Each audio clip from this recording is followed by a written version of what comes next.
Welcome back to another episode of Out of Bounds on the Boom Bust channel. I'm your host, Terry, and today I wanted to talk about the situation with Michael Jenkins and his family in Ohio and his incident with Michelle Bishop, one of the people that lives in the community, in which she was accused of racial profiling. And a video was released from the security footage, and that's kind of went viral to show the whole incident. Now, I want to say this up top, like I do with any of these discussions. This is not really to dissect and debate about who was wrong or who was right, or what this situation is of itself. Is more so to use it as an example to talk about these situations that can come up that are similar, and just our everyday interactions and thought processes in society. So want to say that up top. So if you aren't familiar or fully familiar, because I seen it, I did see it. I don't remember how long ago. I seen something about it, but I didn't really look into it. And today, for whatever reasons, I really kind of took some time to look into the situation and dive into it. And I'm a little bit on one to not even, I wouldn't say I'm on one today. I'm on probably for the next 4 years, unfortunately, but I'm on edge.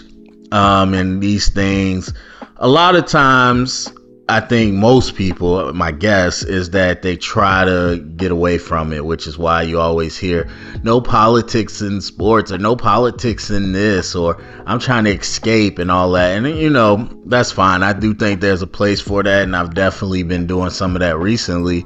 But I would say majority of the time, for me, I lean into it because running away from it is not going to help. So I took the time, even though I didn't really want to sit down and get updated on the situation. So for those that aren't fully aware, I'm going to give you the context of the situation and everything so that we can use that as a platform. Again, not necessarily trying to debate who's wrong or right. So this lady, this is an Ohio gated community. Some of the people involved are saying that this is the richest neighborhood in the whole state. I don't know that for a fact, but that's what they say. Okay, so Michelle mentions that she's going to take a jog. She likes to jog or whatever. So she took her kids out for this jog, and it was getting late. So she was trying to do it before it got dark. So obviously it got dark though, because it gets dark earlier. So she's jogging near the Jenkins family house. She doesn't know them, but she's jogging near. She said that she saw the headlights from a truck pull up behind her. And so she was kind of like, on alert or whatever.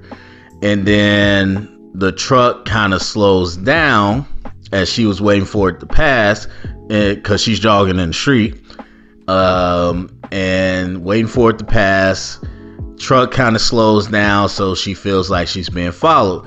So she continues, hits the corner, truck continues to follow, and then the truck pulls into the house, and she runs up to the house to go to the door to try to get somebody to answer. Meanwhile, the person in the truck says, "Can I help you? Are you looking for somebody?" She says, or she doesn't respond. He continues to ask. So then eventually Michelle says, do you live here? Is this your house? And then he says, "Yes, I do." And then she said, "I don't believe that. I don't believe that you live here." And then she takes the kids. She told one of the kids to run.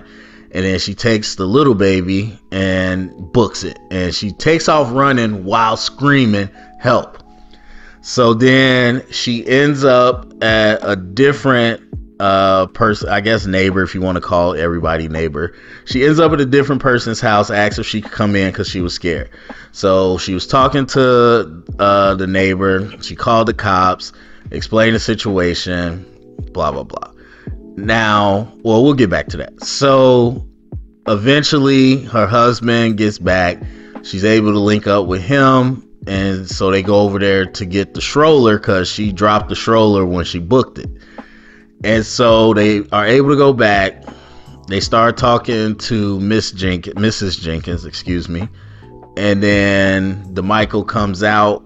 He wants to make sure that he's supporting his wife. They continue to have a conversation where the Bishop family essentially says like it was a mistake. She was scared, all those things. And that it was, I wouldn't say an innocent mistake, but it was a mistake. She got overworked and she overreacted. Okay. So then the viral clip goes, the clip goes viral. And in the clip, you really only see the part where she asks if he lives there. And he says yes. And then she says, I don't believe that.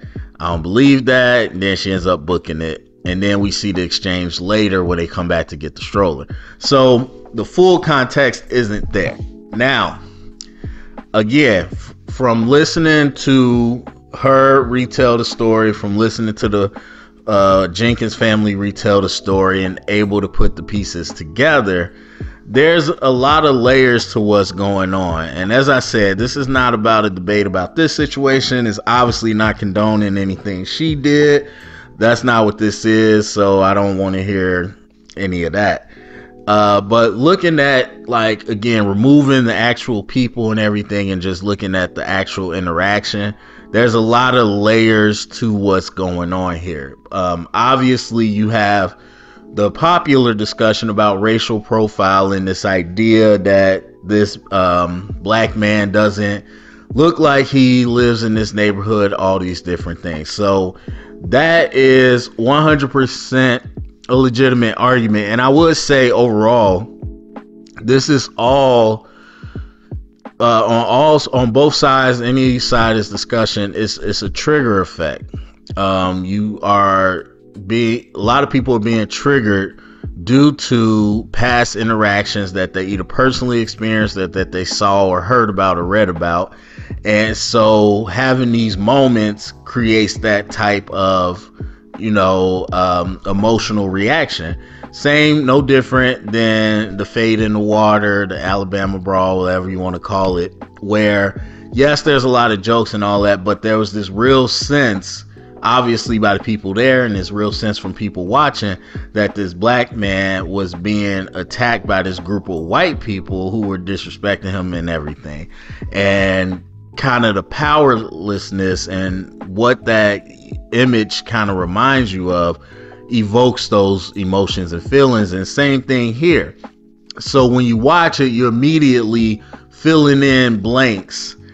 And I think that conversation is worthy to discuss. As I said, majority of the time I have to lean into these things. So this idea that we talked enough about it, if we talked enough about it, then it wouldn't be happening. We don't talk enough about it, and there is no enough. As long as it happens, it should be discussed. So this idea of being in predominantly white areas, and not even predominantly white areas, because you can live in very poor predominantly white areas, but this idea that affluent or rich is only associated to white and whiteness, as some of the scholars would say. And it's funny because I had this conversation, or at least this interaction, like not too long ago, last week, where was having a conversation and had to really stop and be like, wow, like this idea of ghetto a lot of times is made synonymous with black, and that is obviously not the case, and it's not what it should be. But on the flip side of that, rich, affluent, a lot of times is associated with white in America. So those things come up on the surface of this video, and again, most people, I think, from that community or any community of color can, or not attest, what word I want to say, they can relate to something similar. And so that's naturally where the conversation goes. And so listening to Michelle and her side, I thought it was interesting because I found myself shifting gears. And again, I'm not going to sit here and condone what she did. Obviously, she doesn't condone what she did. I'm not going to sit here and say that it wasn't wrong. But what I will say is that you get more context, and that's any situation. You get more information, more context, and you start to see a more clear picture. Then you can make your decision. It might be the same outcome as before. It might be different. But for me, I started to shift gears a little bit because, again, I mentioned kind of the extra parts of the story that's not in the video. Also within that, she mentions that it was dark. She couldn't even see like what the person looked like. She went to the neighbor. Michelle claims that she told the neighbor that, or the neighbor asked her like, she was like, it's kind of awkward to ask, but was it a black man? Because there's a black family that lives there. And you could, even that in itself, we could probably have a discussion. Her husband said the same thing. Was it a black man? There's a black family that lives over there. Now, clearly, a number of people know where the black people live, but be that as it may, that's not, an offense in itself. So, but they tell her, like, is that who you saw? Because that is his house. And she says, Michelle claims that she said no. She doesn't think the person was black. She think it was a white guy. So it went from it's too dark to no to I thought it was a white guy, whatever. For me, so there's that. But let me start there. Sorry, I'm thinking as I'm talking. So let me start there. In terms of this actual situation, because the police were called, if there's an actual transcript of the conversation, the call, which I'm sure there is, if there was a police report filed, which I don't believe she did, because I don't even think she told them to come over because they didn't come till later. But they still had a transcript of that phone call. So if it's that, and she does tell the police like she thought it was a white guy, or she didn't mention that he was black, then that's one piece to the story that we really don't have. And I think that would really complete the picture for me as in terms of what this was. But bigger than that, from her perspective, it was dark. She was being followed, blah, blah. Not to dismiss that, but we know that, yes, I think any reasonable person would agree that is a very real thing.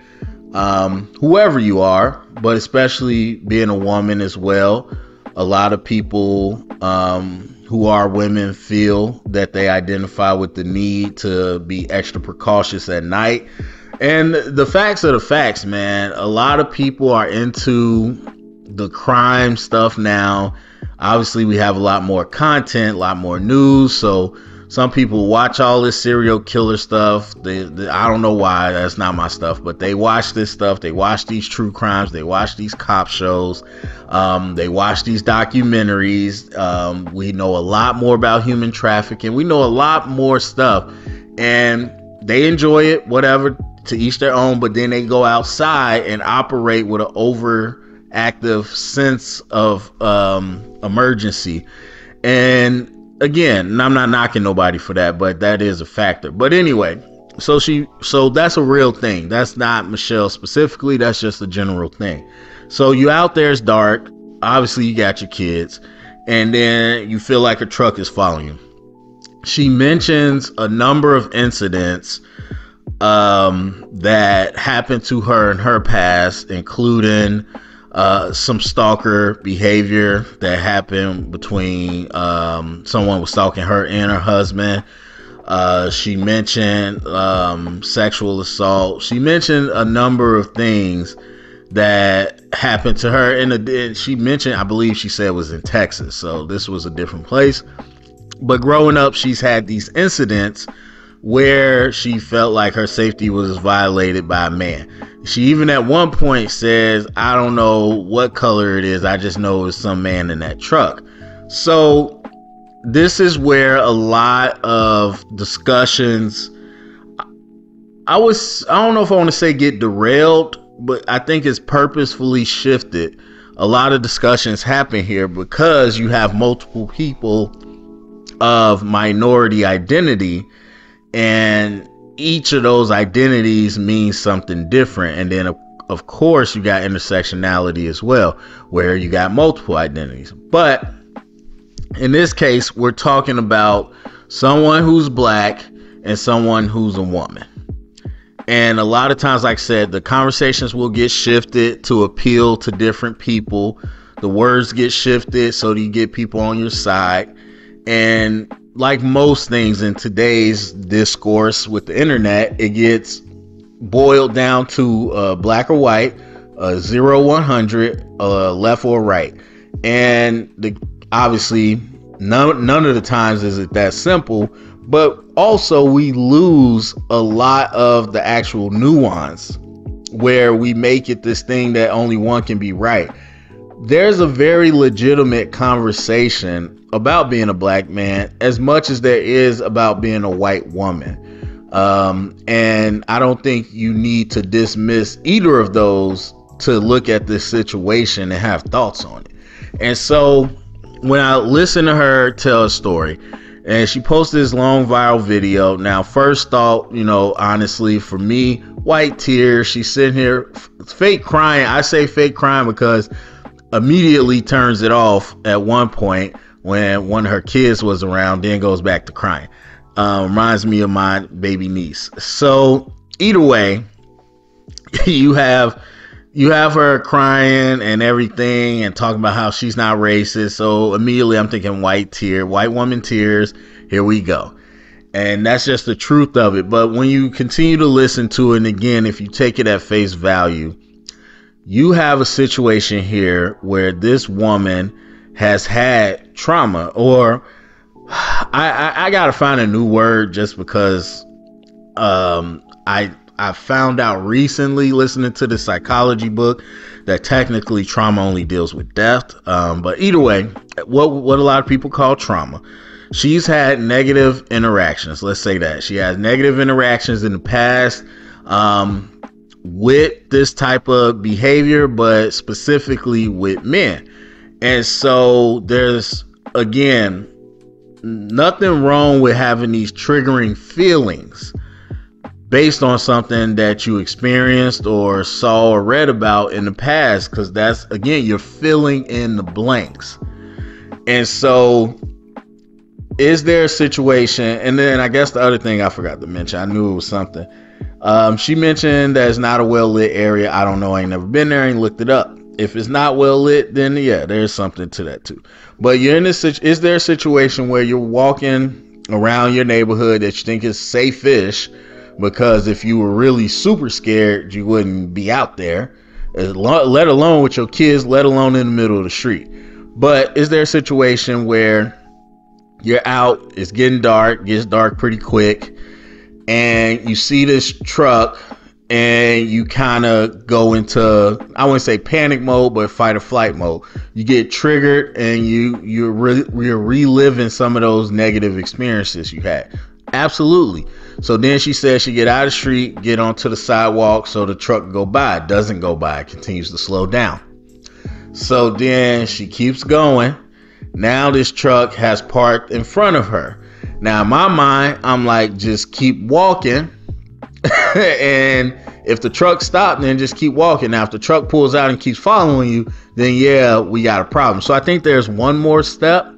But either way, in her point of view, once this truck pulls in, she feels like she's got to get to a house somewhere that she can try to talk to somebody so that she, if this person's a rando, they don't know if I live there or not. Or even if they know I don't live there, if I'm with somebody, maybe they'll leave me alone. And so that was her thinking. She went to the house. Now, again, Would I go to the house where the person is parked? No, I think there was one more step, but that was her. So she's ringing the doorbell, whatever. She hasn't gotten an answer. So then the person has been talking to her, which she was trying to ignore, asking, are you looking for somebody? And then when she asks, is this your house? He says yes. She says she doesn't believe him because she's already in a state of panic, and she is in the mode of this person could potentially harm me. And so she does hit a point of panic, takes her kids, told one to run, and then runs behind her, and she's yelling for help, all that. So then after she realizes, that was incorrect, she comes to the house with the husband. They get the stroller. Now, all that, can I see a situation where that happens? Yes. The guy said he was driving slow because he was looking at the Christmas lights at his house. There's no way she could know that. There's no way she could know that. And again, if you're talking about these Christmas lights, and I believe the Jenkins had mentioned that the Christmas lights were like they have one of the popular houses. So if it was that, then yeah, she's gonna run to that well-lit area. So I can imagine, I could see all that happening. Again, her filling in the blanks, her hitting a moment of panic because she's triggered by her past experiences that were harmful and that might have been a little similar. Okay, I could see all of that happening. And again, at face value, if this place is really dark, if she really told the neighbor she didn't think he was a black guy, then yes, this could be a situation where it wasn't racial. And so again, you look at from her minority identity, and you talk about these things, and she mentions, like I'm sure other people have mentioned, I wish people would just see it from my perspective. I wish somebody would give me the benefit of the doubt. She said, yes, she overreacted. She said, yes, like she felt dumb, all those things. But she said she's not apologizing for racial remarks because it wasn't racial. And so I just feel like with this situation, and again, others like it, people can see themselves. They always can see when people doing wrong to them, or when they're being hurt, or when they're not given the benefit of the doubt. So let's say hypothetically she's 100% correct. Then I would just ask, why can't you give other people that same courtesy? You are desperately asking for people to see it from your perspective. Why can't you give people that same courtesy? Why can't you see it from other people? Why? And it's her, and it's again other people in these situations. Why can't you see it from other people's perspective? When things go sour, it's always, like I'm not wrong, because of course, how else would I feel? Could you imagine what I'm thinking? Could you imagine what I'm doing? Of course, I'm not wrong. Yeah, I ended up being wrong about it, but I was just worried about my safety. There's nothing wrong with that. But yet you can't ever see not only that you cause harm to somebody else, but you also can't acknowledge that their perspective, they're worried about their safety. And that's one of those things. That's that good guy syndrome that people do psychologically, where again, you're the main character in your story. You're the victim. People are trying to hurt you. You know everything that's going on with you, and why this particular incident is impacting you negatively. But the other person is just a villain. They're just another character in the story. They don't have any feelings. They don't worry about their safety. They're not traumatized. Just like the people who gave you trauma in the past, you have now given them trauma. And so when you look at it from his perspective, driving home, looking at his Christmas lights, pulling into his house, Lady runs up to his house, ringing on doorbell, asks if you live here. Yes, I do. Can I help you? I don't believe you. Takes off running, screaming, leaves her stroller. Like, wait, what? Insane. What just happened? And so at the end of the day, nobody's a mind reader. Both of these things could have happened, and both could have been 100% or both are 100% correct. These ideas that there's no possibility for two things to be true is just a lie. And people take it too far. Again, recognizing the triggering effect that I've had, that many people had, but some people take it way too far online. But that's online. But to really look at this and peel back the layers and have an honest conversation about each of those layers. Again, coming from different perspectives, and we could talk all day about what we felt each person should have did different and what you would have did, but that's not really the debate here. That's not the discussion. The discussion, again, is how we carry these identities throughout our everyday interactions, throughout life, how a lack of communication, and not necessarily on either of their part, because they can't read each other's minds. They don't know what's happening.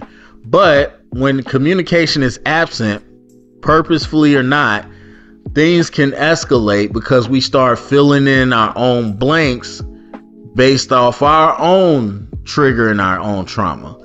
And then we get to a place again where it is fight or flight and the person is the enemy and I'm just trying to worry about myself. So then how things were handled after that, I mean, I don't know. I don't know all the truth and what's true and what's not. But they're handling it in their own way.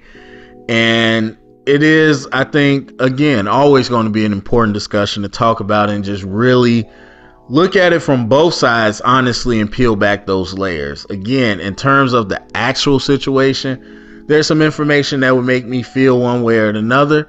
But in terms of the situation in general, these miscommunications happen. And that's why it is important to do that work. Let's just say that there was a racial component. Even if you add that in definitively, like we know for a fact that's what she was thinking. That's why it's important to do this work, not only through therapy, but other means. Like you have to challenge your notions and assumptions. You have to challenge your mental thought process. You have to work to understand what implicit thoughts and ideas do I have inside of me, because they're not like, oh yeah, I could just rattle them off. No, implicit means you have to really look into the subconscious. And so doing that type of work to become more culturally aware and developed, to do that work and it might not even be culture. Like, again, it could have been in any situation that a man in general is the problem. It didn't matter what he was. On the surface, a lot of people not going to think that, but that might be the case. And even still, that's work, like I said, through therapy and everything, that we got to work on our own things, know our traumas, know our triggers, understand kind of what we have to do in those moments of crisis or discomfort, so that we can be better about our interactions with each other. And I thought this was just a good example to kind of talk about that. So that's really it for me. Go down in the comment section, get the conversation started, share it around, thumbs up, subscribe, and thank you for going out of bounds.